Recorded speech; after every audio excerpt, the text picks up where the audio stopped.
we're going to talk today about core values. This is something that a lot of people don't think about, but it is incredibly important. And we don't even really realize what we're talking about sometimes. I'm going to show you an image here. And, you know, I think this is a very famous image. This is our Declaration of Independence. And you could argue that this is one of the most famous statement of core values out there outside of religious texts. And in there, it says all men are created equal. And it is a very powerful tool for organizing and encouraging and motivating people. The problem is if you don't live up to it.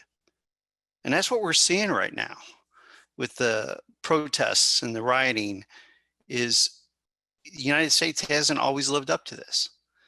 And so and probably never lived up to it completely, be fair. So the point is, these things matter because if we get them right, it can really make a difference. And if we get them wrong, there's damage later. So that's what we're going to talk about. Now we're talking about small businesses, and we don't have anything. We don't need to be nearly as powerful as a statement like all men are created equal, but we do have a lot of things that do impact how we manage our businesses. And so that's what we're going to talk about today. So what are core values? Those are basically something that comes from inside you. And you should have all received the handouts. But this gets into the company's genetic code. What are they really about? We all think of 3M and Post-it notes, but what is GM about? It's about innovation and research and creativity, and just exploring what ifs. That's their genetic code, and that's part of their core values. The other part of this here is that they're boundaries, and they're very effective for keeping us focused on what we need to be doing. And we're going to walk through some examples on this. But they really just are our guiding principles and beliefs.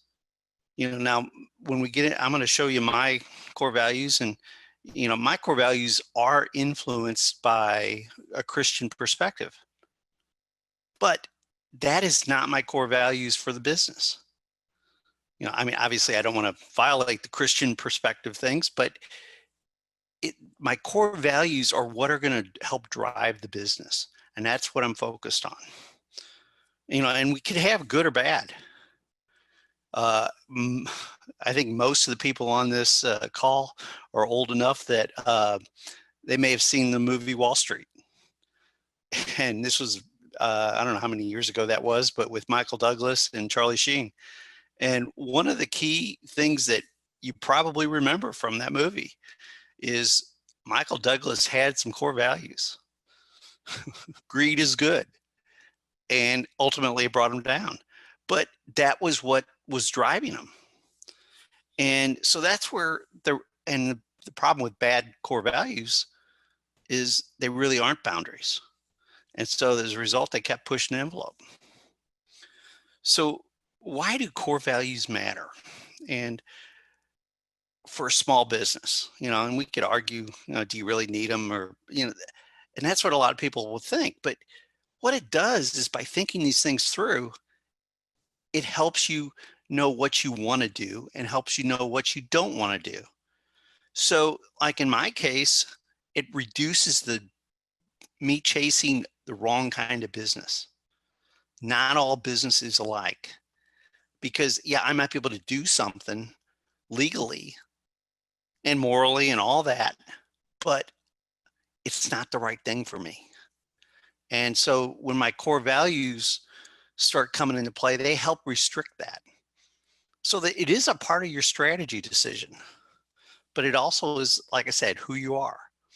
And when you have these in place, then it eliminates wasted time. So for instance, at any point in time, I might add an individual tax return or two, but that is not my core. My core is helping small businesses. And so my team knows that. And so therefore we restrict what we take there. This just really helps us with, you know, with our managing our business. And then the other thing is it streamlines decisions in tough times. You know, you think about some of the core values in the past, you know, with um, different things like with Tylenol in the late 70s. And, you know, core values of the companies when they just pull those products right off the market right away. It's incredibly powerful. So this is where by using them, it can help us with and we're in some tough times now.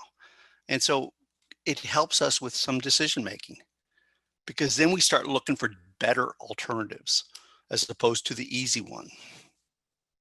So how are core values used? You know, well, they do impact customer selection. And we're going to walk through that a little bit with some examples here.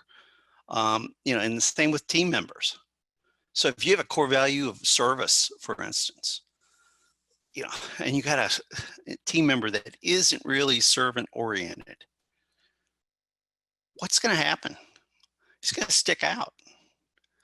And as a result, the organization will probably kick him out of the organization eventually because it just doesn't fit. And then it impacts our strategy. And again, these all tie together. So let's walk through uh, what some core values um, look like. And these are the FitzGerald and FitzGerald core values. And there's nothing magical about these, but this is what I came up with for myself. And there's 5 values here. And you sort of see what the implications are. You know, when we go through truth, you know, then the implications for clients are they know where they stand. And, you know, the flip side of this is I expect clients to tell me the truth. You know, if I'm not answering a question right, I expect them to tell me because then we can really dig down. But what are the implications for the team? And, you know, again, this is about getting the right team too. You know, so they have to accept responsibility for errors. We're all going to make them. You know, so that's the part where by defining this, you're helping the team say, you know what, okay, we got to accept this. You know, obviously it starts with me. I make the most errors and therefore I have to accept it the quickest. And that same with feedback. Again, we have to give honest feedback. This all ties together to really doing the right service for clients. Now, the implications for our strategy, and this is where this is very, very important. I can only take clients that really want to do the right things, you know, that want accurate financial information, that want accurate tax returns, that aren't pushing the envelope so far that I can't, it just wastes time trying to figure out how I can justify something because it's not productive for me. So as a result, there's some clients I can't take or they eventually will fire me. And then we get into service. You know, we should be providing high levels of service. You know, but this is where it interacts with other core values. You know, so the truth and service, they go together. And in this case, you know, we have to tell clients exactly what they need. So there's times where I'll tell somebody what they need and they don't like it.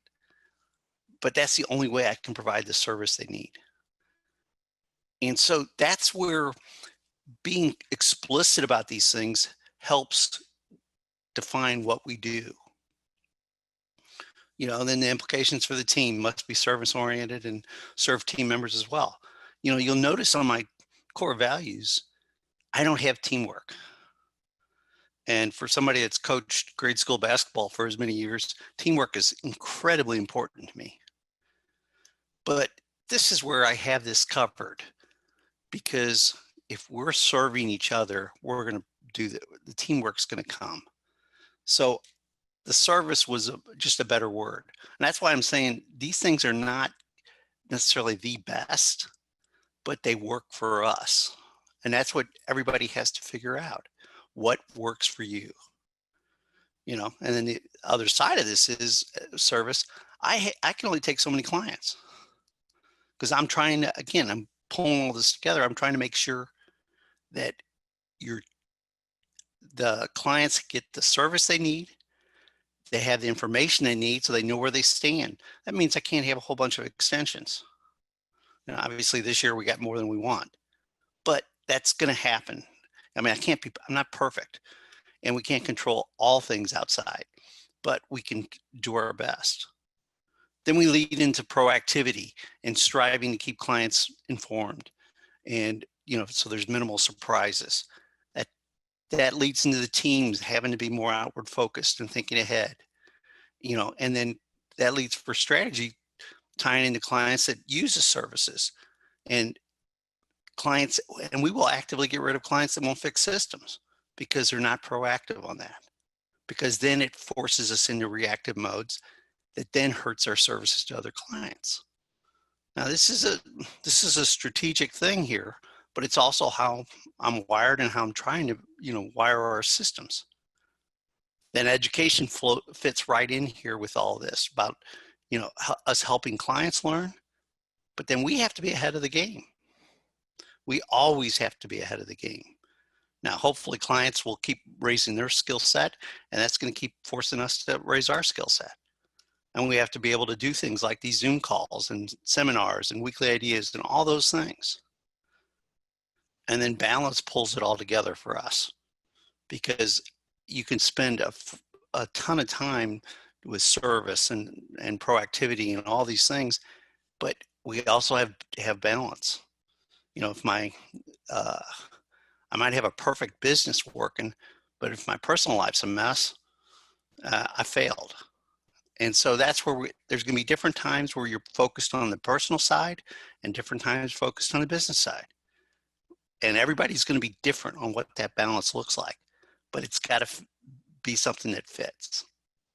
So, I'm going through this fairly quickly, but I hope you understand how important this is to really think through your business.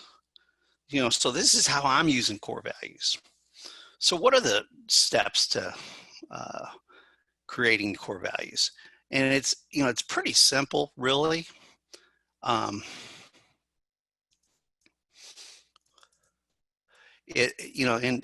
I'm laying them out here on this handout. You gather your team, and we want everybody to look at this individually. And then we want you to look at the sample core value list. And, I've pulled this from different places and added some things of my own. These are just words. But what I would do is have everybody review these things individually and just with a marker, highlight things that sort of hit them as far as the business is concerned. And then you can discuss it as a team.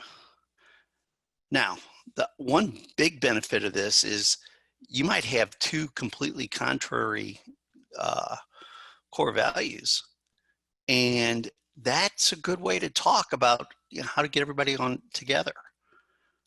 But if assuming you're somewhat in place, and your team members are seeing things and that's what you want, and it all ties together, then you can narrow it down to 3 to 6 words or phrases that fit for you.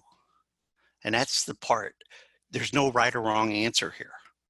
It's what fits. And that's just something, it's a process. So you just have to go through it and work through it. And there's no simple way, and you got to do it. Best thing is to do it, set it aside for a few weeks, and then revisit it. See if it really makes sense. So I hope that makes some sense as far as how to develop it. And, the implications are going to come over time. I don't know how long it took us to develop our core values, but it was a while. So that's where I would suggest spending a little bit of time on it. And, there's a couple resources. There's some books on the handout. 7 Strategy Questions by Simons, and then Beyond Entrepreneurship by Collins and Leisure. Those are 2 good books on developing your business core values and your strategy. Collins and Leisure book Beyond Entrepreneurship doesn't even really mention core values per se. They talk about core beliefs, but it's getting into the same thing. So, whatever you want to look at is critical to just keep going through and refining this and trying to say, what can I improve? What can I be clearer? Because when this gets communicated with your team, then it can be very powerful to help you move forward. So, key takeaways, figuring out what you stand for. And I think that's a key thing for all of us, and, what are the boundaries so that you could, because those boundaries are there so you can go fast, and go far. So anyway, that was the main gist of what I wanted to get at. Right now, take some questions and clarify anything that I went through things very quickly. I know this, but I just wanted to give you an opportunity. So we got a couple questions here. First one is, how does this tie to Simon Sinek's concept of why? And what core values, the why is getting into your purpose. And so, that's saying, what are you in existence for? So like in my case, I may be in existence to help small business owners run better businesses, but I don't have a core value in there yet. The core values are helping me channel my services so that I can stay focused on that. So that's where, the proactivity and balance and education, that all helps me define or implement the purpose. But my real purpose is to help small business owners. So I hope that answers that question. Let's see, got a couple more, and just keep posting them if you have some as you think about this. What happens when core values are in conflict? And this happens sometimes.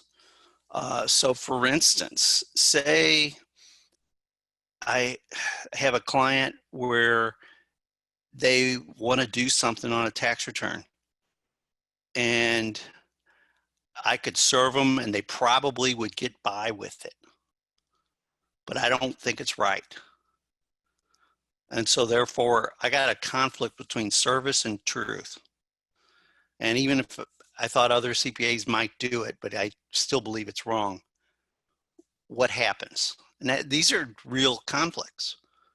And so when that happens, this is where there's an order to the core values. And I didn't really go through this too much, but the core values that I have, those are in the proper order. So truth is number 1. It's ahead of service. I'm not going to serve clients by lying to them or helping them fudge numbers. Okay. And so those are higher than proactivity. So I got to serve first. Then I can, be more proactive. So that's it's a pecking order there. Just like an airline, probably has safety in there and great customer service. Well, it doesn't matter if I have great customer service, but I don't get someplace safely. So safety's got to be number 1.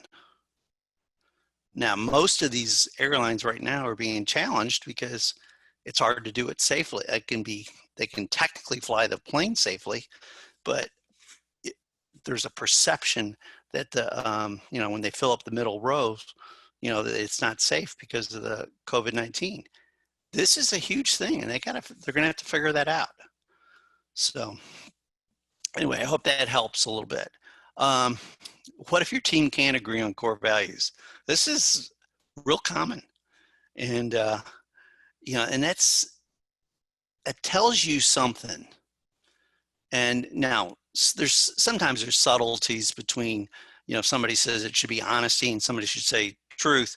Okay, that's not that big a deal.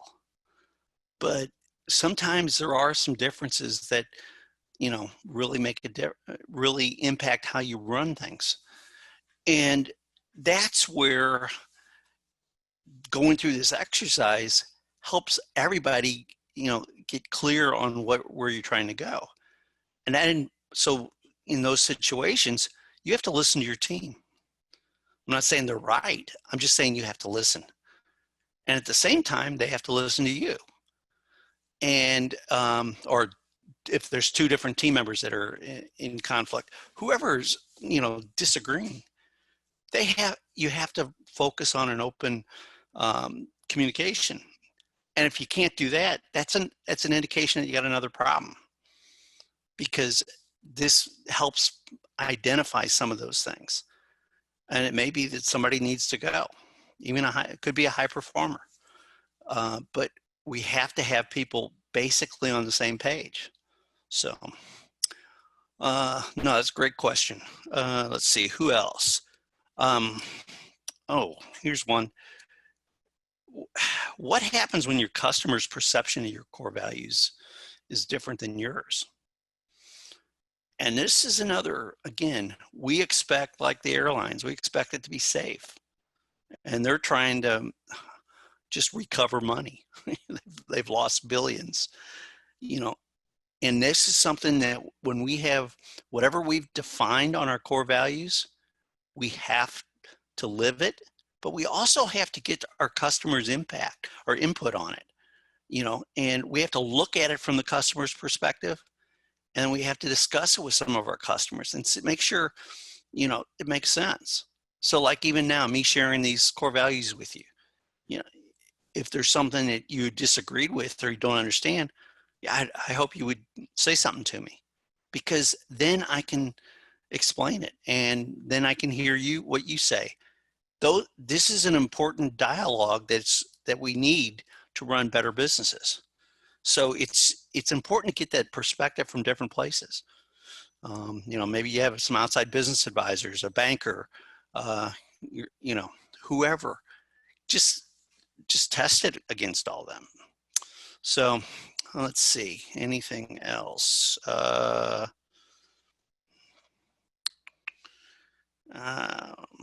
think, let's see, anybody else have any other questions? Because there was several here. And